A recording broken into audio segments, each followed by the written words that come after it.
तो जैसे ही भागवत की कथा होती है तो अंतिम दिन भागवत जी की पूरी कथा सुनाई जाती है 15 मिनट में, कि जिसने वही नहीं सुनी हो तो वो कथा सुन लो, उसको पूरी कथा सुनने का फल प्राप्त हो जाता है। वो जय सिया राम।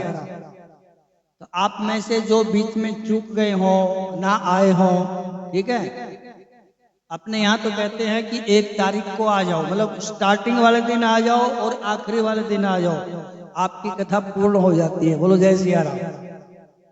ठीक है, तो आज हम आपको पूरी शिव पुराण की कथा सुनाएंगे। ध्यान से सुन लेना, कोई छूट गया वो चैप्टर, ठीक है, उसको अपने मन बुद्धि चित्त में बैठाना कि जो शिव पुराण की संक्षिप्त कथा है वो आपको बता देते हैं।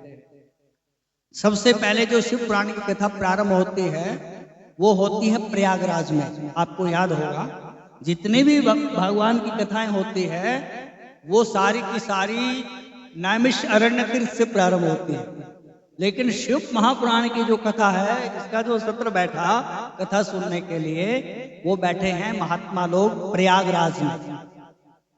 प्रयाग गए हो ना, जहां पर 3 नदियों का संगम है, गंगा यमुना दिखाई देती हैं और सरस्वती माता वहां पे लुप्त रहती है, इसीलिए उसको वेणी बोला गया। क्या बोलते हैं? वेणी। वेणी का मतलब होता है चोटी, जो आप चोटी बनाते हैं। बोलो जय सिया राम। अब तो चोटी वाला भी वो सिस्टम खत्म हो गया, कुछ ही लोग होंगे जो चोटी बना के रखते हैं। अब पहले जो चोटी होती थी पूरे यहाँ कुल्ले से नीचे तक बाहर जाते थे सब, अब तो यहीं तक रहते हैं, कंधे तक। बोलो जय सिया राम। बाल नहीं कटवाने चाहिए, ठीक है, औरतों को तो बाल कटवाने नहीं चाहिए बिल्कुल भी। तो जो बेणी होती है, बेणी में 3 डस होती है, आपको पता है मेरे से ज्यादा। तो बोलो जय सिया राम। तो 3 में जब हम उसको ध्यान से देखते हैं तो 2 ही दिखाई देती है उसमें, तीसरी नहीं दिखती है। तो तीसरी क्यों नहीं देखती? क्योंकि वो सरस्वती है, वो लुप्त हो गई है। तो जैसे गंगा यमुना प्रत्यक्ष रूप से वहां पर दिखती हैं, तो जो सरस्वती है वो लुप्त है, इसलिए उसको त्रिवेणी बोला गया। 3 नदियों का वहां पे पवित्र संगम है, और संगम के किनारे पर बैठ करके महात्मा लोग अपने सूत जी से वहां पे आपस में बातचीत करते हैं, चर्चा करते हैं, और वहीं से कथा प्रारंभ हो जाती है शिव महापुराण की। तो शिव महापुराण की जो कथा उसको बांटा गया है चैप्टर्स में, 7 इसमें संहिता है, 7 भागों में इसको बांटा गया है, और 24,000 इसमें श्लोक है। बोलो जय सिया राम। अब 24,000 में से हमने बहुत ज्यादा भी जोर लगाओ ना तो 500-700 श्लोकों की कथा हमने सुनी होगी। अब देख लो कितना बड़ा पुराण है, कितनी बची हुई है। तो सबसे पहले इसमें नारद मोह की कथा प्रारंभ होती है, क्योंकि जो कथा के मुख्य स्रोत, वैसे तो श्रोता बदलते रहते हैं, कहीं नंदी जी कथा सुनाते हैं, कहीं ब्रह्मा कथा सुनाते हैं, कहीं सूत जी महाराज कथा सुनाते हैं, कहीं व्यास जी कथा सुनाते हैं, कहीं सनक आदि ऋषि कथा सुनाते हैं। श्रोता और वक्ता उसमें बदलते रहते हैं, लेकिन जो मुख्य श्रोता हैं वो हैं नारद जी। नारद जी को मोह हो गया था। मोह क्या हो गया था कि वो तपस्या करने के लिए बैठे, और तपस्या में जब सफल हो गए तो उन्होंने ये मान लिया कि हम जैसा कोई तपस्वी है, और थी भगवान की माया सारी वो, तो उसको अहंकार हो गया। तो उसका अहंकार तोड़ने के लिए भगवान ने एक रचना रची, बहुत बढ़िया दिव्य एक नगर की रचना करी भगवान ने, उसमें नारद जी को फंसा दिया। नारद जी से शादी करने का मन हो गया, तो फिर बंदर का मुंह नारद जी को मिला, तो नारद जी को भगवान नारायण ने बंदर का मुंह दिया। जब उसकी शक्ल सूरत बिगाड़ दी भगवान ने, तो फिर उसने भगवान को शाप दे दिया। तो जब शाप देने के बाद उसको लगा कि मैंने बहुत बड़ा पाप कर दिया है, मेरे जो स्वामी हैं, जो मेरे इष्ट हैं, भगवान हैं, जो मेरे प्राण प्रिय, उन्हीं को मैंने शाप दे दिया। तो वो भगवान के चरणों में दंडवत प्रणाम किया कि प्रभु मेरा शाप कैसे मिटेगा, मेरे मन में संताप है, मेरे को सुख कैसे मिलेगा। तो फिर भगवान कहते हैं कि भगवान शंकर जी का जो पवित्र नाम है उसका नाम का जप करो, और भगवान महादेव के जो दिव्य चरित्र हैं शिव पुराण के माध्यम से, यानी शिव पुराण की कथा सुनो, फिर आपके संताप मिटेंगे। ये कथा यहाँ से प्रारंभ होती है, और नारद जी अपने पिता ब्रह्मा जी के पास कथा सुनने के लिए जाते हैं। अनेक प्रकार के प्रश्न करते हैं, उसके बाद वो भगवान की कथा सुनाते हैं। ब्रह्मा और विष्णु का आपस में विवाद होता है, उसमें शंकर भगवान प्रकट हो जाते हैं। शंकर भगवान ब्रह्मा और विष्णु को दोनों को उपदेश करते हैं और शिवरात्रि की महिमा बताते हैं। जिस दिन भगवान प्रकट हुए थे शिवलिंग के रूप में, तो उस तिथि का नाम भगवान ने रखा था महाशिवरात्रि। जो शिवरात्रि का व्रत करता है भगवान महादेव उसके सारे मनोरथ पूर्ण करते हैं। शिवरात्रि की महिमा बताई। ब्रह्मा और विष्णु को दोनों को उन्होंने आशीर्वाद दिया और मंत्र का उपदेश किया, ओम नमः शिवाय, इस मंत्र का उपदेश किया। उसके बाद फिर सती का चरित्र आता है। भगवान महादेव के साथ सती कथा सुनने के लिए जाती हैं, तो सती राम को देख करके पहचान नहीं पाती कि राम है। तो फिर सती परीक्षा लेती हैं, भगवान शंकर उसका त्याग कर देते हैं। आखिर में सती को जल करके मरना पड़ता है। बोलो जय सिया राम। तो सती का शरीर छूटा। उसके बाद वही सती फिर अगला जन्म पार्वती के रूप में हिमाचल के यहाँ पे प्रकट हो जाती है। तो जब पार्वती बन करके आई तो फिर भगवान महादेव के चरणों में उन्होंने कथा सुनने के लिए प्रश्न किया कि आप हमें कथा सुनाइए। मैं कथा में बताया करता हूं कि भगवान महादेव के दो विवाह विशेष हैं, एक सती है, सती के साथ है, और एक पार्वती के साथ है। तो भगवान सती से ज्यादा पार्वती को चाहते हैं। उसमें कारण यही है कि सती अपने पति देव से छल करती है। बोलो जय सिया राम। मतलब एक तो वो झूठी है, नंबर एक की झूठ बोलती है, दूसरा भगवान शंकर की बात नहीं मानती है, तीसरा कारण ये है कि वो कथा में कम विश्वास करती है। और पार्वती के अंदर इसके विपरीत गुण है कि वो शंकर भगवान की हर बात पर विश्वास करती है और शंकर के आगे हमेशा सत्यवादी नहीं बनी रहती है, सच बोलती है और कथा में बहुत विश्वास करती है। तो जो कथा नहीं सुनता उसको जलना पड़ता है, और जो कथा सुनता उसके साथ महादेव का संयोग हो जाता है। बोलो जय सिया राम। तो सती का चरित्र सुनाया। उसके बाद पार्वती कथा सुनाई। भगवान महादेव के दो बेटे हुए, एक का नाम गणपति और एक का नाम था कार्तिक महाराज। तो दोनों की फिर उन दोनों का चरित्र सुनाया गया है। उसके बाद भगवान महादेव का जो अंश था वो जलंधर के रूप में प्रकट होता है। जलंधर और वृंदा की कथा सुनाई कि वो जो जलंधर था वह भगवान का अंश था, उसका वृंदा से विवाह हो जाता है और उसको वरदान मिल जाता है कि वृंदा सती रहेगी तो कोई नहीं मार सकता। मतलब एक जो पतिव्रता स्त्री होती है अपने पति की रक्षा करने में उसका विशेष हाथ होता है। ये कथा के माध्यम से संकेत किया गया है। इसी प्रकार से शंखचूड़ और तुलसी की कथा सुनाई। उषा और अनिरुद्ध की कथा सुनाई। भगवान के एक पोते हैं जिनका नाम था अनिरुद्ध, और एक राक्षस था बाणासुर। बाणासुर प्रहलाद के उसमें पीढ़ी में था, तो उसकी जो बिटिया थी उसका नाम था उषा। तो उषा के साथ अनिरुद्ध का विवाह होता है और बाणासुर का भगवान श्री कृष्ण कल्याण करते हैं। ये कथा सुनाई है। और फिर अनेक प्रकार के भगवान के अवतारों का वर्णन हुआ। भगवान के बहुत सारे अवतार हैं, गिनती करें तो गिने ना जाएं। बोलो जय सिया राम। उसमें मुख्य मुख्य अवतार हैं। एक भगवान का अवतार हुआ शर्भावतार। नाम बोलो, शर्भावतार। शर्भावतार भगवान का एक अवतार हुआ महादेव का। ये कब हुआ? जब भगवान नरसिंह बन करके आए ना, तो भगवान इतने भयंकर, इतने गुस्से में रहे तो शिव प्राण के माध्यम से प्रहलाद और लक्ष्मी भी उनको शांत नहीं करा सके। तो बहुत क्रोध में थे, तो फिर भगवान उसी रूप में, जैसे नरसिंह हैं उसी रूप में भगवान महादेव प्रकट होते हैं और भगवान महादेव के साथ उनका बड़ा भयंकर युद्ध होता है। और तो फिर भगवान महादेव उनके क्रोध को शांत करते हैं। वहां पर भगवान का जो अवतार हुआ उसका नाम रखा शर्भावतार। ये भगवान के अवतार। दुर्वासा भगवान के अवतार हुए। बोलो जय सिया राम। भगवान के एक अवतार हुए अश्वत्थामा। अपने एक ऋषि हैं द्रोणाचार्य, सुना ना? द्रोणाचार्य के बेटे हुए, उनका नाम था अश्वत्थामा। देवगुरु बृहस्पति हुए, बृहस्पति के पुत्र हुए भरद्वाज, भरद्वाज के पुत्र हुए द्रोण।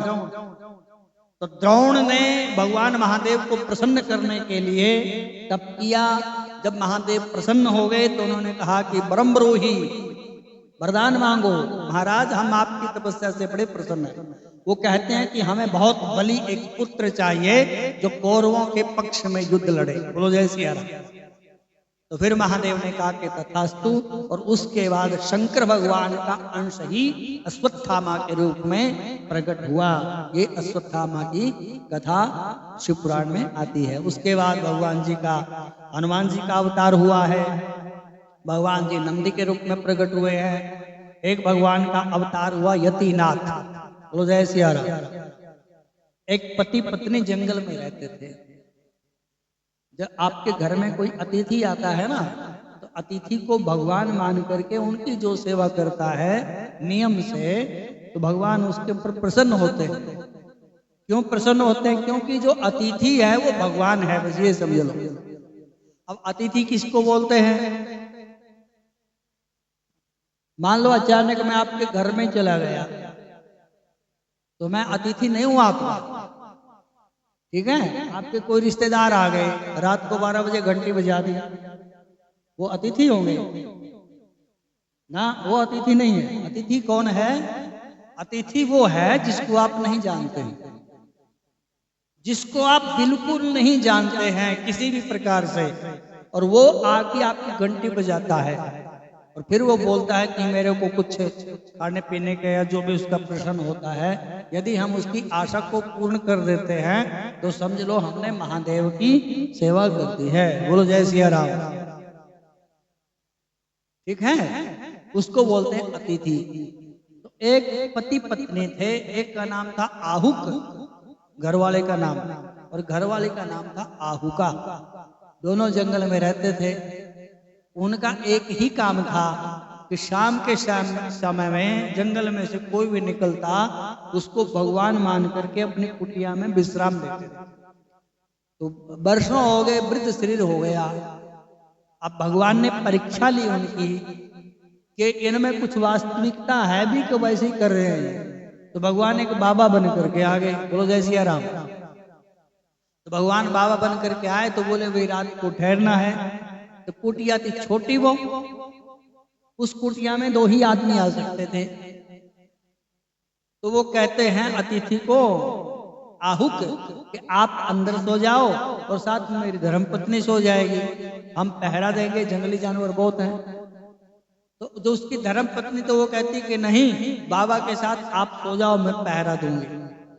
ऐसे करते करते ना वो महात्मा जी को तो अंदर उन्होंने, आहुक ने कुटिया के अंदर डाल दिया, और साथ में उसकी धर्मपत्नी उनकी चरण सेवा करती, और इस प्रकार करते करते वो बाहर पहरा देने के लिए बैठ गए। भगवान महादेव की लीला, कुछ जंगली जानवर आए और उस भील को मार दिया उन जंगली जानवरों ने। जब जंगली जानवरों ने मार दिया तो सवेरे उठे तो वो देखे वहां पे कि मेरे पति तो है ही नहीं, हड्डियां पड़ी हैं उसकी। तो उसने महात्मा को कहा कि महात्मा जी ऐसा है ना, आप अपना रास्ता देखिए, अब हमारे जीवन का कोई अर्थ नहीं है, हम तो पति के साथ सती होंगे। तो महात्मा ने कहा कि चलो हम आपकी सहायता कर देते हैं। बोलो जय सिया राम। एक बढ़िया चीता बना दी और जो भी 2, 4, 5 हड्डियां थी वो चीता के ऊपर रख दी, और आहुका को महात्मा बोलते हैं कि बैठो इसके ऊपर, मैं अग्नि संस्कार करता हूँ। तो जैसे ही आहुका उसके ऊपर बैठी और महात्मा जी ने अग्नि संस्कार किया, उसी समय वहां उस यति के रूप में, जो तो सन्यासी के रूप में, बाबा के रूप में भगवान महादेव साक्षात उनके आगे प्रकट हो गए। बोलो जय सिया राम। और साथ में उनके पति देव को भी जीवित कर दिया भगवान ने। तो भगवान महादेव के चरणों में दोनों ने, पति पत्नी ने दोनों ने प्रणाम किया, और महादेव ने उनको फिर बताया कि हम तुम्हारी परीक्षा ले रहे थे, तुम जो अतिथि सेवा करते थे उसमें तुम उत्तीर्ण हो गए, अर्थात परीक्षा में पास हो गए हो, हम तुम्हें अपना धाम देते हैं। और भगवान महादेव ने उनको दर्शन भी दिए, उनको सारे जीवन के सुख प्रदान किए, और जब उनका शरीर छूटा तो फिर वे भगवान महादेव के शिवलोक को प्राप्त हुए। बोलो शंकर भगवान की जय।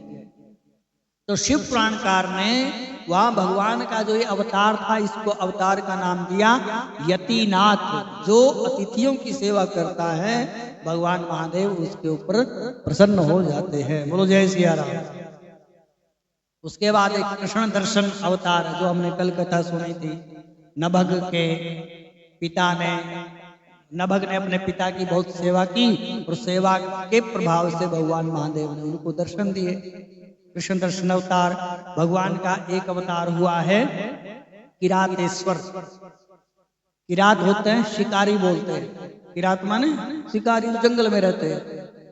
जब अर्जुन महाभारत के युद्ध से पहले भगवान को प्रसन्न करने के लिए, तप करने के लिए गए, तो उनकी तपस्या से प्रसन्न होकर के भगवान महादेव ने उनकी परीक्षा ली अर्जुन की कि वास्तव में हमारे पास जो आयुध है पाशुपत अस्त्र, भगवान के पास जो अस्त्र है वो है पाशुपत अस्त्र।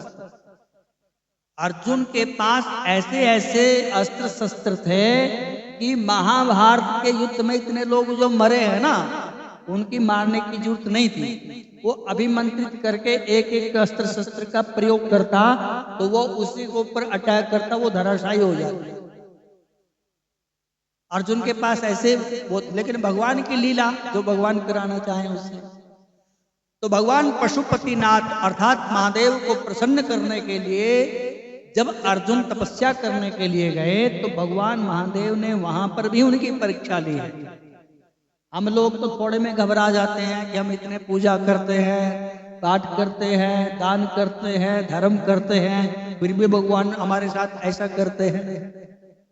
अरे भाई, जब अर्जुन और कुछ पांडवों को देखिए आप, कितने तपस्वी लोग थे, वो कितने धर्मात्मा लोग थे, लेकिन उनके जीवन में कभी सुख दिखा आपको? तो भगवान परीक्षा लेते हैं कि वास्तव में ये मेरी पूजा के लायक है भी कि नहीं, मेरे धाम के लायक है भी कि नहीं। बोलो जय सिया राम। तो अर्जुन जब तप करने के लिए गए थे, भगवान एक शिकारी के रूप में प्रकट हो गए और एक सूकर, जो जंगली सुअर होता है ना, वो भगवान ने अपनी माया से प्रकट कर दिया। और जो जंगली सुअर था वो अर्जुन की तरफ दौड़ा, मतलब अर्जुन को खाने के लिए, मारने के लिए दौड़ पड़ा।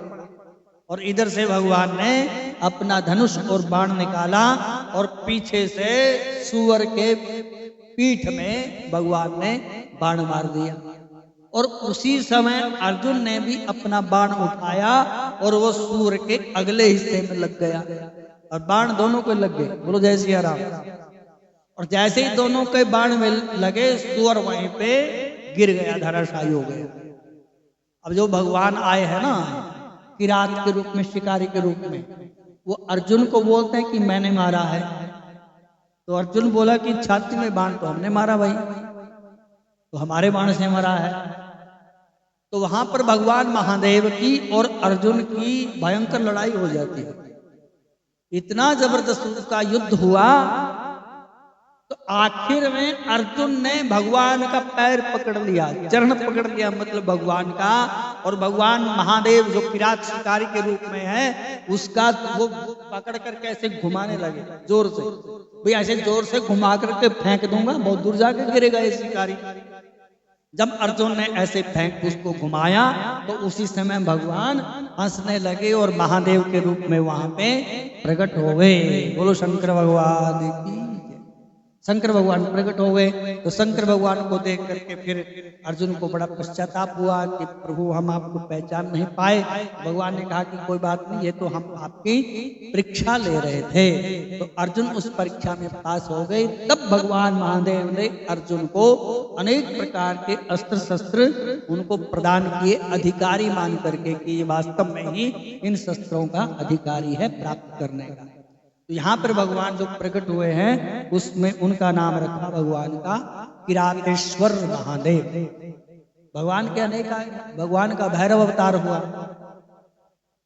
जब ब्रह्मा के 5 मुख थे पहले, बोलो जय सिया राम, 5 मुख थे ना, तो जब भगवान शिवलिंग के रूप में प्रकट हुए तो ब्रह्मा ऊपर गए देखने के लिए, नारायण भगवान नीचे गए थे। तो नारायण भगवान तो नीचे चले गए, उनको तो पता नहीं चला कुछ कि कहां से प्रकट हुए हैं।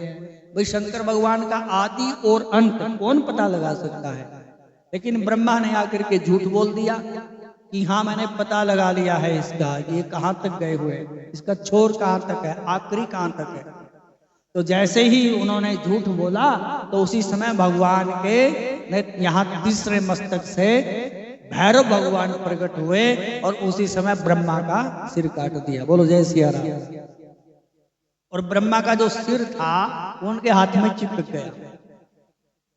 कई बार कोई आप काम करते हैं ना, तो कोई काम करते करते जैसे आप भिंडी काटने लगे तो भिंडी का जो रस आपके हाथों में लग जाएगा, हैं? उसको धोने मांजने से कई बार बड़ी मुश्किल से उतरता है। ऐसे ही भिंडी की तरह काट दिया भगवान का सिर ब्रह्मा जी का। किसने? भैरव ने।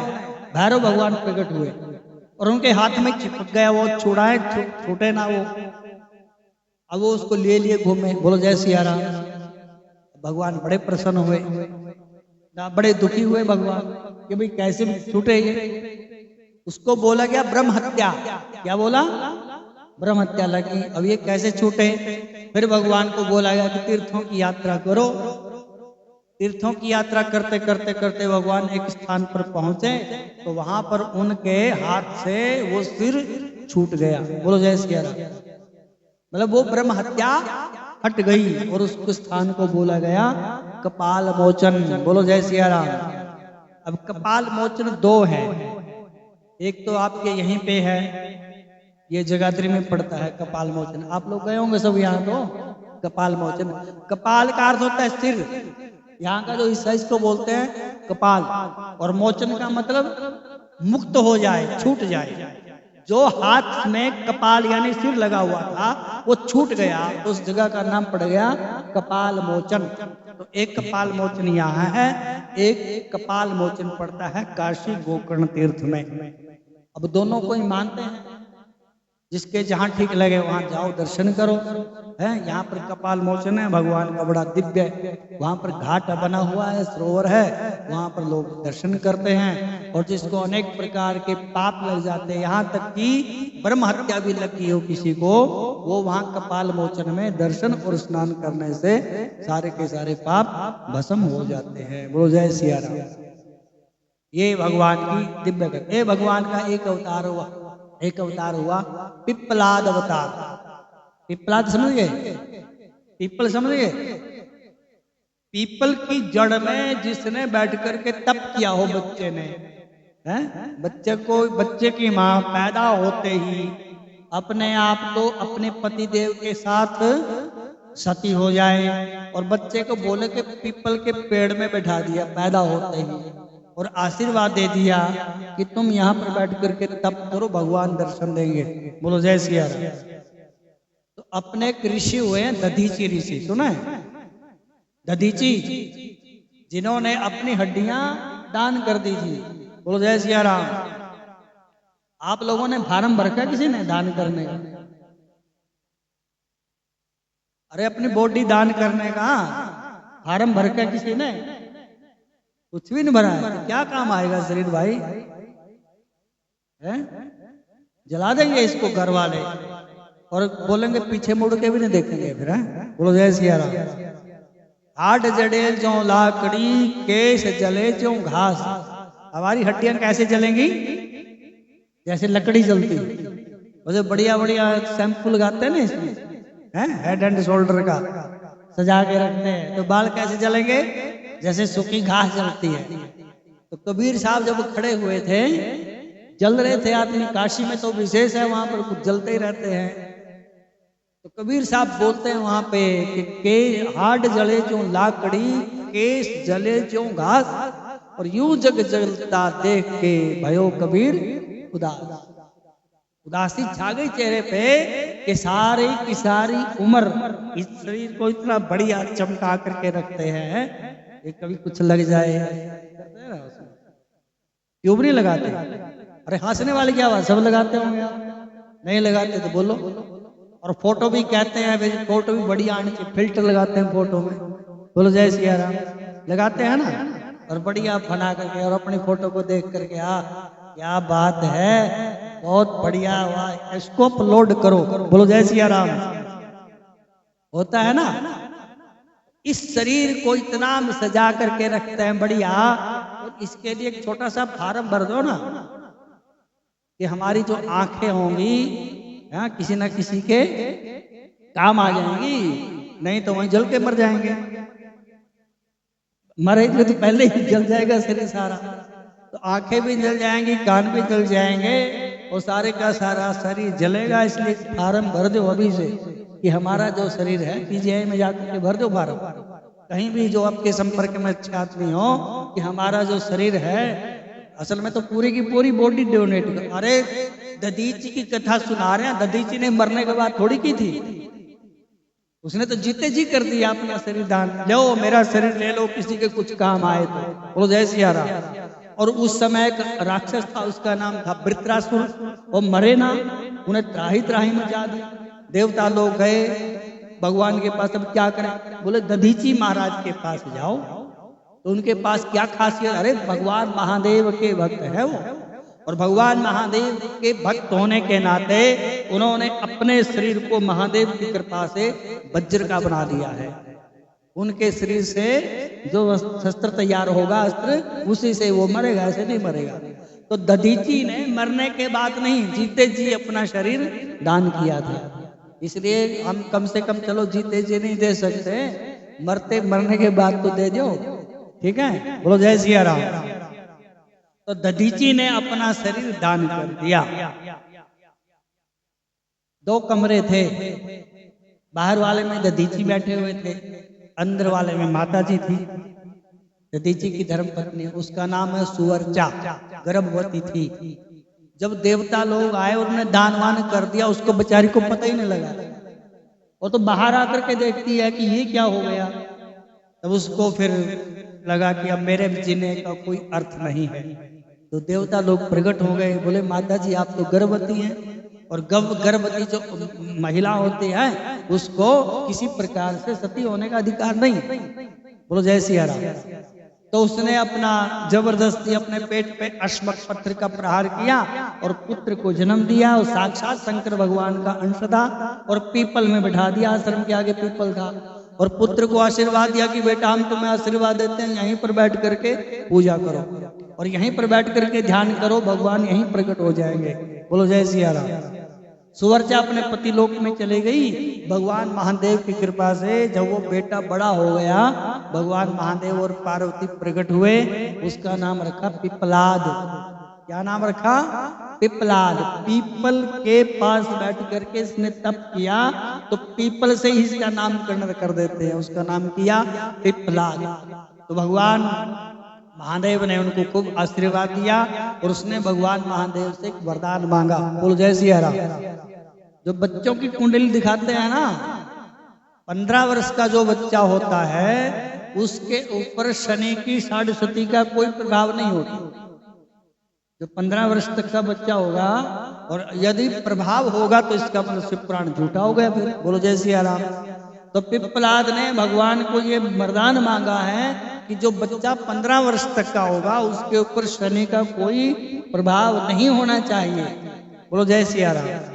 तो पिपलाद भगवान के बड़े सुंदर भक्त हुए और उन्होंने भगवान से ये वरदान लिया है। उसके बाद फिर जब ब्रह्मा जी कथा सुनाते हैं, तो हम लोग कथा सुन रहे थे, 12 ज्योतिर्लिंगों की कथा प्रारंभ होती है। सबसे पहले सोमनाथ की कथा सुनाई, गुजरात में मल्लिकार्जुन की कथा सुनाई जो तमिलनाडु में है, महाकाल की कथा सुनाई जो उज्जैन में मध्य प्रदेश में है, ओंकारेश्वर ये भी मध्य प्रदेश में है, और बैद्यनाथ की कथा सुनाई ये झारखंड में है, रावण के द्वारा स्थापित है। उसके बाद भीम शंकर की कथा सुनाई, जो भीम नाम का राक्षस था उससे भगवान प्रकट हुए, वो पूना के पास है। रामेश्वरम ये भी तमिलनाडु में पड़ता है, भगवान राम ने उनकी स्थापना की है भगवान की, और अनेक ऋषियों को बुला करके अभिषेक किया, और भगवान ने उनका नाम दिया रामेश्वरम।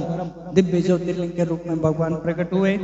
एक कथा आती है नागेश्वर की, ये भी गुजरात में पड़ता है, सोमनाथ के साथ ही है।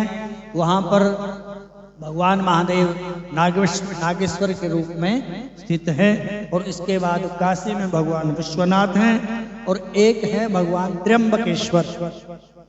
त्र्यंबकेश्वर नासिक के पास पड़ते हैं भगवान, आप लोगों ने दर्शन किए होंगे। एक ऋषि हुए हैं गौतम ऋषि और उनकी धर्मपत्नी अहिल्या। गौतम ऋषि बड़े धर्मात्मा थे, कभी कभी जो अच्छा काम करता है ना आदमी, तो उसको लोग बहुत परेशान कर देते हैं, जीने भी देते ठीक से, ये अच्छा काम क्यों कर रहा है, हमसे आगे क्यों निकल रहा है। बोलो जय सिया राम। तो गौतम ऋषि के आश्रम में ऋषि गौतम जी और उनकी धर्मपत्नी अहिल्या रहते थे। अन्य ऋषि महात्मा भी वहां पर रहते थे।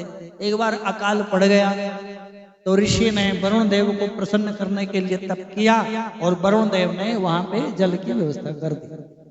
तो उस जल की व्यवस्था कर दी तो जो अन्य ऋषि महात्मा थे वो चिढ़ने लगे उससे कि इसी का बोलबाला हो गया, इसी को पूछते हैं, इसके पास ही सब जाते हैं। तो उन्होंने उसके ऊपर आरोप लगा दिया कि इस महात्मा ने, जो गौतम है, इसने गो हत्या की है। बोलो जय सिया राम। झूठे आदमी 100 एक तरफ खड़े हो, बोलो जय सिया राम, और सच्चा आदमी एक तरफ खड़ा हो, तो किसकी बात मानी जाएगी अदालत में? बोलो जय सिया राम। झूठे की मानी जाएगी भाई, उसको उनके वोट ज्यादा है। तो सारे के सारे ऋषि महात्मा खड़े होकर के एक ही आवाज में बोले सब लोग, ये जो महात्मा है गौतम, ये गो हत्यारा है, इसके दर्शन करने में भी पाप है, इसको निकालो यहां से। गौतम महाराज ने लाख वहां पे मिन्नतें करी उनकी, बहुत समझाया बुझाया कि हमने गो हत्या नहीं की है, लेकिन कहाँ मानने वाले थे वो। तो महात्मा गौतम कहते हैं कि चलो भाई हम स्वीकार कर लेते हैं। तो अब ये तो बताओ कि मेरे को गो हत्या का जो पाप लगा है उससे मुक्ति कैसे मिलेगी? तो कहले पार्थिव शिवलिंग बनाओ और उनकी पूजा करो और सारी पृथ्वी की परिक्रमा करो। जब आपकी पूरी पृथ्वी की परिक्रमा हो जाएगी तब भगवान महादेव दर्शन देंगे और उनको बोलना कि हमें गो हत्या के जो पाप लगा उससे मुक्त करो। बोलो जय सिया राम। तो महात्मा ने उनकी बात मान करके पार्थिव शिवलिंग बना करके भगवान महादेव की पूजा प्रारंभ कर दी। और जहां भी जाते थे तीर्थ में हाथ जोड़ करके बोलते थे कि हे तीर्थ निवासियों, मैं गो हत्यारा हूं, मुझसे दूर रहिए, नहीं तो आपको भी गो हत्या का पाप लगेगा। बोलो जय सिया राम। गौतम इसलिए बोलते थे कि हम कोई भी कर्म करते हैं ना, जब उसका हम व्याख्यान कर देते हैं तो उसका फल कम हो जाता है। बोलो जय सिया राम। तो गौतम ऋषि तो अच्छे थे, अपने पापों का व्याख्यान करते थे। तो हम लोग तो अपने पुण्य जो कर्म करते हैं ना उन्हीं का व्याख्यान करते हैं। बोलो जय सिया राम। अरे कोई अपनी गलती थोड़ी बताता है। तो जो हमने अपने पुण्यों का व्याख्यान कर दिया तो धीरे धीरे उनका फल खत्म होने लग जाता है। तो गौतम ऋषि ने अपने जितने भी पाप थे वो सब का व्याख्यान प्रारंभ कर दिया और धीरे धीरे उनके पाप खत्म होने लगे। जब उनकी पार्थिव पूजा पूर्ण हो गई, यानी परीक्षा में सफल हो गए, तो भगवान महादेव प्रकट हो जाते हैं और भगवान गौतम ऋषि को अपने हृदय से लगाते हैं और सारी कहानी बताते हैं कि तुम्हारे साथ छल हुआ है महाराज, तुमने गो हत्या नहीं की। तो कहते हैं कोई बात नहीं प्रभु, अब ऋषियों ने जो हमको बोला उसके अनुसार हमने किया। अगर हम ऐसा नहीं करते तो आपके दर्शन कैसे होते? कम से कम आपके दर्शन तो हो गए। तो भगवान महादेव उनको आशीर्वाद दिया और वरदान दिया और भगवान वहां पे ही एक दिव्य ज्योतिर्लिंग के रूप में स्थापित हो जाते हैं और भगवान का नाम पड़ता है त्र्यंबकेश्वर महादेव। यहाँ कुंभ का मेला भी लगता है, आप लोगों ने दर्शन भी किए होंगे। लाइन थोड़ी लंबी होती है, 6-8 घंटे की हो सकती है, लेकिन भगवान के दिव्य दर्शन वहां पे होते हैं। बोलो जय सिया राम। एक भगवान का ज्योतिर्लिंग है केदारेश्वर महादेव, केदारनाथ में पड़ता है। वहां पे भगवान का एक अवतार हुआ नर नारायण। धर्मराज की एक धर्म पत्नी, वैसे 13 पत्नियां थी, उनमें एक धर्म पत्नी थी, उनका नाम था मूर्ति। मूर्ति के 2 बेटे हुए, एक का नाम रखा नर, एक का नाम रखा नारायण। नाम पड़ गया नर नारायण। दोनों ने जाकर के केदार पर्वतों में जाकर के भगवान को, महादेव को प्रसन्न करने के लिए तब प्रारंभ किया। भगवान महादेव प्रकट हो गए और दिव्य ज्योतिर्लिंग के रूप में भगवान वहां रहे और महादेव का नाम पड़ गया केदारेश्वर महादेव। बोलो शंकर भगवान की। एक भगवान का ज्योतिर्लिंग है जिसका नाम है घुष्मेश्वर महादेव, औरंगाबाद। आप गए होंगे, दर्शन किए होंगे। एक पंडित जी थे, उनका नाम था सुधर्मा और उनकी पंडितानी का नाम था सुदेहा। बोलो जय सिया राम। तो भगवान की कुछ ऐसी कृपा हुई कि बच्चा नहीं था कोई, तो वो कहने लगी अपने पतिदेव से कि मेरी एक बहन है छोटी, उसका नाम है घुष्मा, वो भगवान शंकर की बड़ी भक्त है, उससे शादी कर लो। तो पंडित जी ने कहा कि अभी तो कह रही है शादी कर ले, लेकिन बाद में तेरे को बड़ी ईर्ष्या होगी। तो बोले नहीं नहीं, जबरदस्ती शादी करवा दी। जो घुष्मा थी वो भगवान महादेव के पार्थिव लिंग की प्रतिदिन पूजा करती थी, इस शर्त पे कि मैं पूजा हर रोज करूंगी। तो उसकी शादी हो गई, घर में बेटा हो गया। जब बेटा हुआ तो फिर उसको, जो उसकी पहली पत्नी थी, उसको ईर्ष्या होने लगी और उसने जो अपनी बहन थी घुष्मा, उसके बेटे की ही हत्या कर दी और तालाब में डाल दिया। और नियम था घुष्मा का, प्रतिदिन शिवलिंग की पूजा करती थी और उसी तालाब में वो अपना जो पार्थिव शिवलिंग होता था ना, उसको विसर्जित भी करती थी। तो उसमें जाकर के जैसे उसने विसर्जित किया, भगवान महादेव के साथ उसका बेटा भी उसमें से जीवित होकर के निकल गया। बोलो जय सिया राम। तो शंकर भगवान ने कहा कि हे घुष्मा, हम तुम्हारे इस पूजा प्रार्थना से बड़े प्रसन्न हैं, तो तुम्हारी बहन ने तुम्हारे साथ ऐसा छल किया है, बोलो इसको क्या दंड दें। तो घुष्मा कहती है कि प्रभु दंड देने की आवश्यकता नहीं है, इनकी बुद्धि को सुधार दो ताकि आगे से कोई ऐसा काम ना करे। बोलो जय सिया राम। भगवान महादेव ने उनको सद्बुद्धि प्रदान की और हमारे महादेव वहां पर घुष्मा के नाम से ही घुष्मेश्वर महादेव के रूप में प्रतिष्ठित हो गए। बोलो जय सिया राम। उसके बाद उसके 12 ज्योतिर्लिंग की कथा सुनाई ब्रह्मा जी ने अपने पुत्र को। फिर कृष्ण भगवान ने अपने गुरुजी, उनके गुरुजी, एक गुरुजी हैं उपमन्यु ऋषि से भगवान महादेव को प्रसन्न करने के लिए गुरु मंत्र लिया। सत्संग और सदगुरु दोनों के बिना काम नहीं चलेगा। तो कृष्ण भगवान ने विचार किया कि हमारे शादी तो हो गई, तो पुत्र प्राप्ति भी होनी चाहिए, शादी का फल तो यही है। तो उन्होंने गुरु जी से प्रश्न किया। उपमन्यु उनके गुरु हैं उस समय के, तो उन्होंने गुरु मंत्र दिया, ओम नमः शिवाय। इस मंत्र का अनुष्ठान करो। भगवान महादेव और भगवती पार्वती उनके तप से प्रसन्न हुए और उनको पुत्र प्राप्ति का वरदान दिया। और अनेक प्रकार के वरदान महादेव ने भगवान कृष्ण को और अनेक प्रकार के वरदान पार्वती ने भगवान कृष्ण को दिए हैं। ये कथा सुनाई। उसके बाद सत्संग की महिमा क्या होती है हम बार बार सुनते हैं, इस पुराण में आता है। अन्नदान की महिमा क्या होती है, सोना दान करना, गौ दान करना, ये इसकी महिमा कितनी है, ये सब पुराण में इनका वर्णन हुआ है। सदाचार व्यक्ति का अच्छा होना चाहिए, आचार विचार, इसका वर्णन हुआ है। पार्थिव शिवलिंग की पूजा करते हैं, उसकी महिमा हम बात पहले भी सुन चुके। शंकर भगवान के अनेकानेक शिवलिंग होते हैं, उनमें पार्थिव शिवलिंग भगवान का सबसे बढ़िया माना गया है। उसकी पूजा और प्रार्थना फलदायी होती है। और रुद्राक्ष की महिमा बताई है। शंकर भगवान की भक्ति कैसे प्राप्त होती है ये बताई गई है। और अंतिम अध्यायों में गुरु की महिमा और दीक्षा की विधि बताई गई है कि व्यक्ति को दीक्षा किस प्रकार से लेनी चाहिए। तो सबसे अंत में बताया गया है कि व्यक्ति का कल्याण कैसे हो। बोलो जय सिया राम। 3 प्रकार से कल्याण होता है। भगवान की कथा सुनो कानों से। बोलो जय सिया राम। श्रोत्रेण श्रोतव्यम, कानों से कथा सुनो, अपनी जुबान से भगवान का नाम जप करो। बोलो जय सिया राम। और मन बुद्धि चित्त से भगवान की लीलाओं का सुमरन करो। मतलब सुमरन करो, नाम जप करो और भगवान की कथा सुनो। जो 3 प्रकार के इन साधनों को अपने जीवन में अपनाता है, भगवान महादेव उसके ऊपर कृपा करते हैं और उस व्यक्ति का कल्याण हो जाता है। ये संक्षिप्त शिव महापुराण की पूरी कथा आपको सुना दी है। कथा सुनने का और सुनाने का जो भी फल है, भगवान महादेव हम सबके मनोरथ पूर्ण करें। हमारा भगवान के चरणों में मन लगे और इसी के साथ हम इस कथा को विश्राम देते हैं। हर हर महादेव, हर हर महादेव, हर हर महादेव। एक बार